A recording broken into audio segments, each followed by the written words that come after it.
আমরা দেখতে দেখতে রমাদানের একেবারে শেষ পর্যায়ে চলে এসেছি, আর এক দুদিন পরে আমরা ঈদ পালন করব। আমাদের ঈদুল ফিতর উদযাপন যেন আনন্দময় হয়, সুখময় হয়, আমরা এই কেমন আল্লাহ আল্লাহ তালার কাছে করছি। আমাদের এই রমাদানের সিয়াম, আমরা যে রোজা রেখেছি, রোজাগুলো আল্লাহ কবুল করে নিক।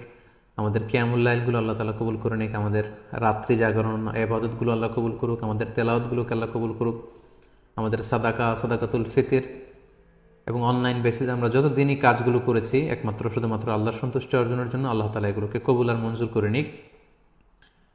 ঈদের সালাতে আমাদের অতিরিক্ত তাকবির দিতে হয়। এই তাকবিরের প্রসঙ্গটা 1 মিনিটে শেয়ার করে আজকের লাইভ প্রোগ্রাম আমি শেষ করতে যাচ্ছি ইনশাআল্লাহ। আমরা জানি যে ঈদে অতিরিক্ত তাকবির দিতে হয়। হানাফি মাযহাব মতে আমরা 6টা অতিরিক্ত তাকবির দেই। প্রথম রাকাতে অতিরিক্ত 3টা, দ্বিতীয় রাকাতে 3টা।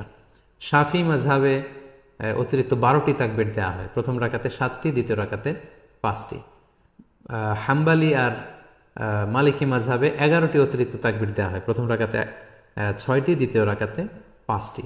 তো আমাদের বাংলা ভাষাভাষী যারা, বাংলাদেশে আমরা যেহেতু বেশিরভাগ হানাফি মাযহাবের অনুসারী, সো এক্ষেত্রে এবং এটার তাকবীরের সংখ্যাও কম এবং সবগুলো পদ্ধতি যেহেতু সহিহ হাদিস দ্বারা সাব্যস্ত, তাহলে আমরা 6 তাকবীরের এটাকে সাজেস্ট করতে পারি। এটা হিসাব রাখতে একটু সুবিধা হবে আমাদের। ঈদের সালাতের পদ্ধতি আমি আগেই বলেছি, 2 রাকাত। আপনি যদি 6 তাকবীরের সাথে আদায় করেন, আমরা যারা করি 6 তাকবীরের সাথে, সেটার পদ্ধতিটা হবে এমন: তাকবীরে তাহরিমা আল্লাহু আকবার বলে আপনি সানা পড়বেন।